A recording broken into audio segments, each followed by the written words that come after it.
গরিবের এসি যাদের একটু টাকা পয়সা কম, বাজেট কম, তারা আমার হচ্ছে এইরকম আপনারাও চাইলে বানাইতে পারেন। এটা হচ্ছে আপনারা এই যে এসির ফিল নেবেন, মানে মাত্র 400 টাকা খরচ করে আপনি এসির ফিল পাবেন। ট্রাস্ট মি, আপনারা এখানে হাত দিয়ে দেখেন অনেক ঠান্ডা বাতাস বের হচ্ছে, যেটা আসলে আপনার মানে আমি আসলে এক্সপেক্ট করি নাই যে 300-400 টাকা খরচ করে এরকম একটা এসি বানাইতে পারবো আমি। মিনি এসি বানিয়েছি, যেটা হচ্ছে আপনার 3 থেকে 4 ডিগ্রি সেলসিয়াস টেম্পারেচার কমাইতে সক্ষম।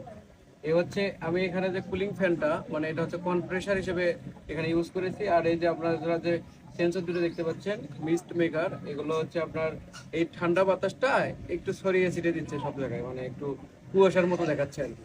তো এটা হচ্ছে আপনার 5 থেকে 6 ডিগ্রি সেলসিয়াস টেম্পারেচার কমাইতে সক্ষম।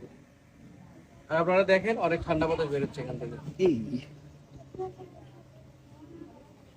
এখন যে রিসেন্টলি যে প্রবলেম, সেটা হচ্ছে টেম্পারেচার অনেক বেশি, হট ওয়েদার।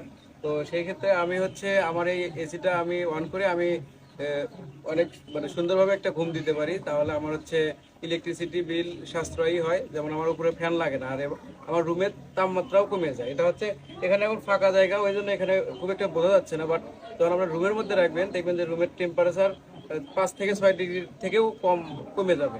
যদি এই কাজের জন্য আমি এটা ব্যবহার করে থাকি।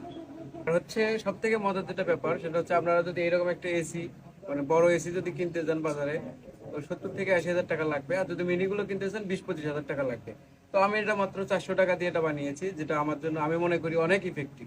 পার্সোনাল কাজের জন্য আমি এটা ব্যবহার করি। অনেক সময় আমি যখন দেখি যে রুমের টেম্পারেচার বেশি, তখন আমি হচ্ছে ফ্যান ফ্যান হচ্ছে বন্ধ করে দিয়ে আমি হচ্ছে আমার এই এসি অন করে থাকি। আর হচ্ছে অনেক সুন্দর একটা আরামের একটা ঘুম দেওয়া যায় আর কি। এটা ট্রাস্ট মি, আমি অনেকবার দিয়েছি এবং আমার অনেক অনেক ভালো লাগে এই বিষয়টা।